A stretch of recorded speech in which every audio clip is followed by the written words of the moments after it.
home and a family to fall back on. Even if you're just running a fruit stand or shoe shine operation. Kind of presumptuous for me to say which is better, I guess, but you can't just ignore that aspect. Yeah. It's hard to imagine how helpless you feel when you've got no one to fall back on. Yeah. Opinions similarly divided on the child labor issue, too. Some say all underage labor should be banned. Others think the decision should be left up to the family. I mean, sure, kids shouldn't be exploited or pressed into military service.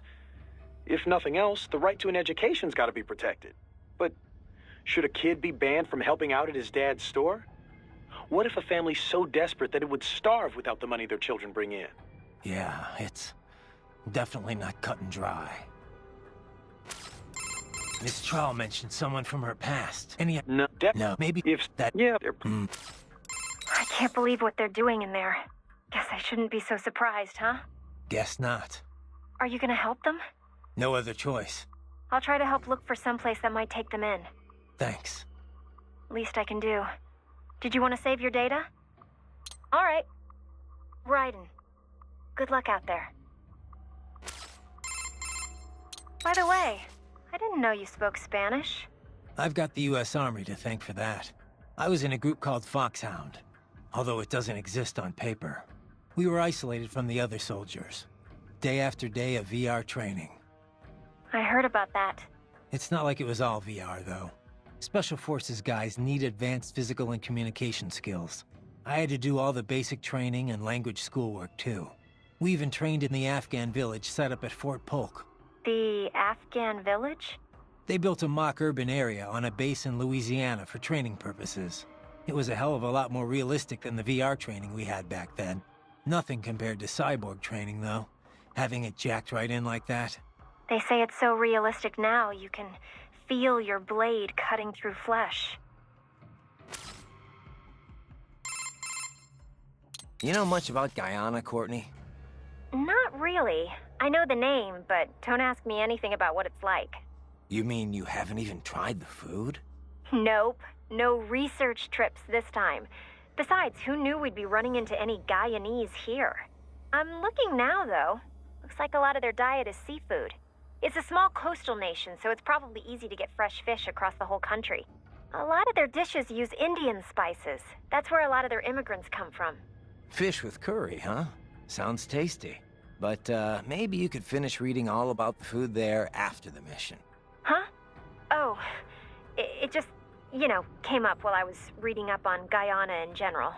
Right. Well, let me know if you find anything actually useful. It just popped up in the search results, I swear. What's up? No? Did you... No, just... Very well done, Raiden. Oh, thanks, I guess. That raptor may have been smaller than an Irving, but its potential is simply remarkable. Defeating it is a fine demonstration of your body's abilities.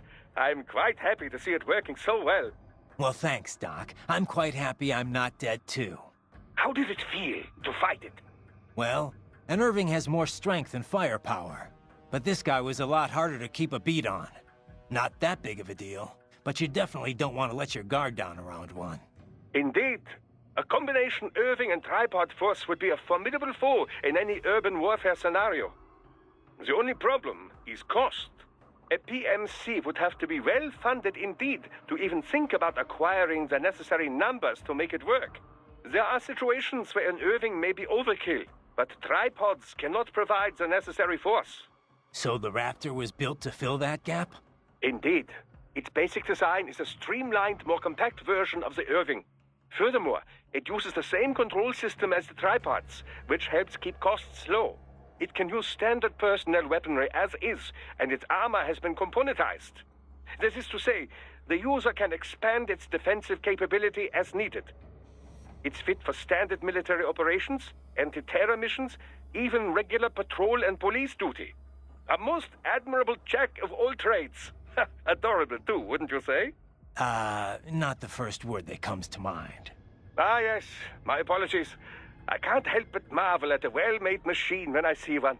There's no need to be jealous, though. Your body is still quite impressive as well. Yeah, thanks, Doc. How is Wolf faring? Hard to say just yet. Seems like he's doing okay. Good, good. I'm so pleased my repairs were effective. He seems happy enough, but I don't know. Can a machine really be happy? Maybe he's just being directed by his programming to behave that way. And what is wrong with that? If something you do for someone else is appreciated, it makes you happy. It's a perfectly normal reaction, one that applies whether you're man or machine, and whether or not you have intelligence. I guess so. When you watch a film, does it not make you happy when good things happen to the heroes in the end? I'm not seeing the connection. Well, those heroes are not really happy. They're just following a script written by someone else.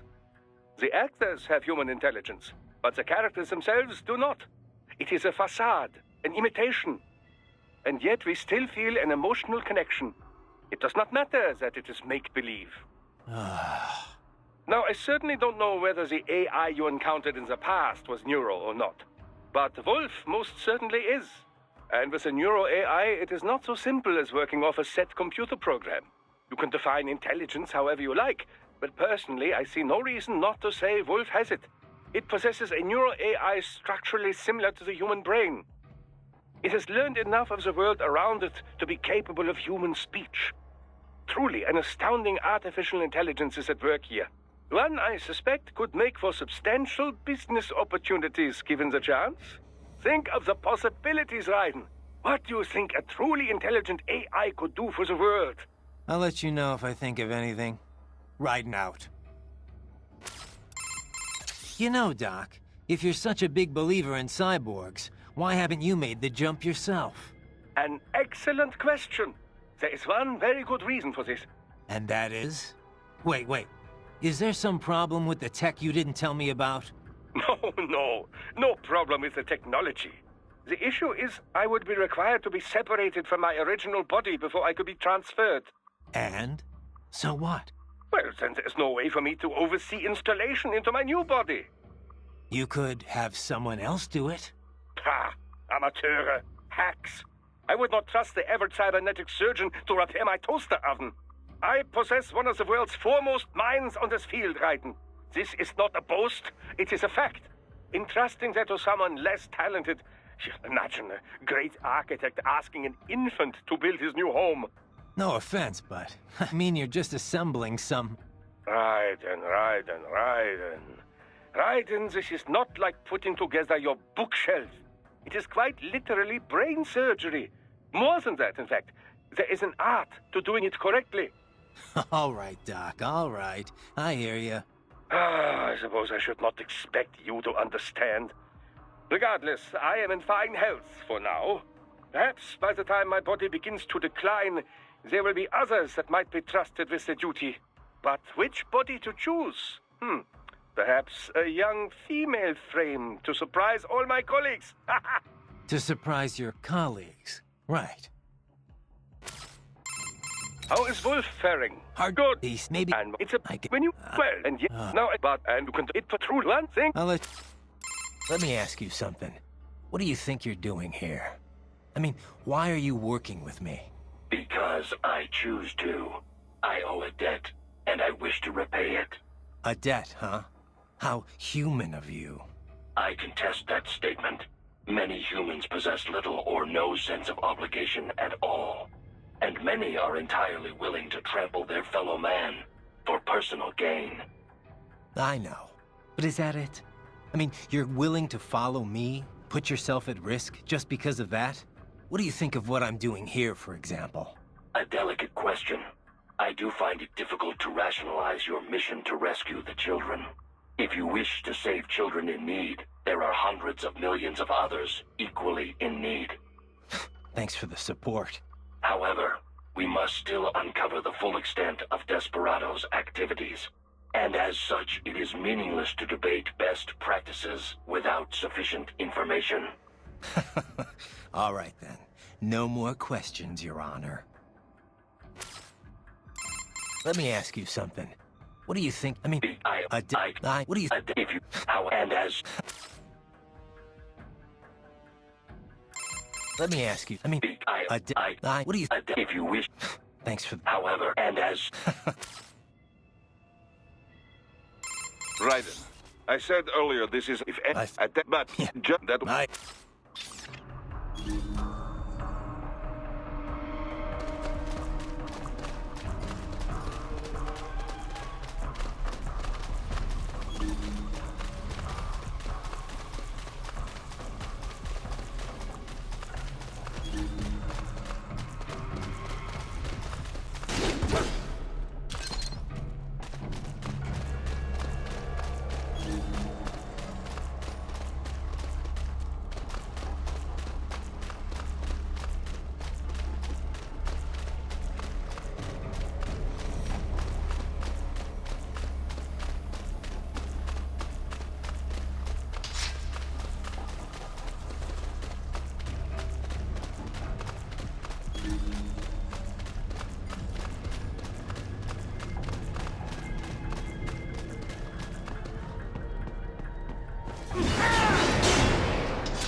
Heavy UG activity ahead.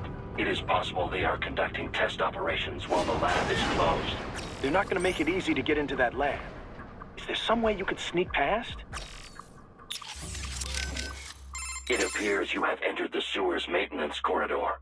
It connects individual water conduits for inspection and work access. Additionally, it is used for material storage during expansion and construction work. How do you know all this? These are all logical assumptions.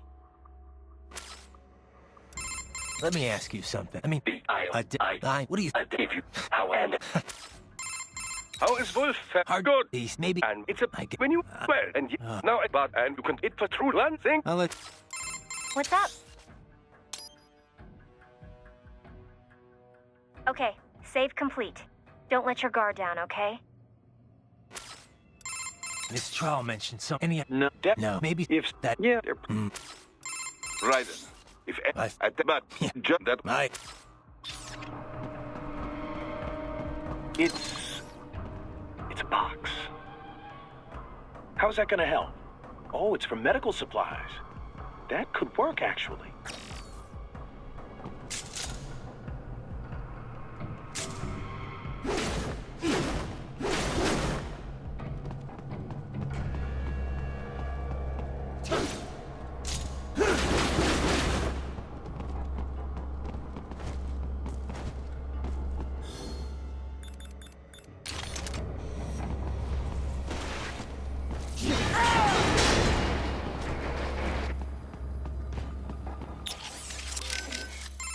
Let me ask you something. I mean... What do you... If you... How and... Miss Jenny... No. No, maybe... If that... Yeah.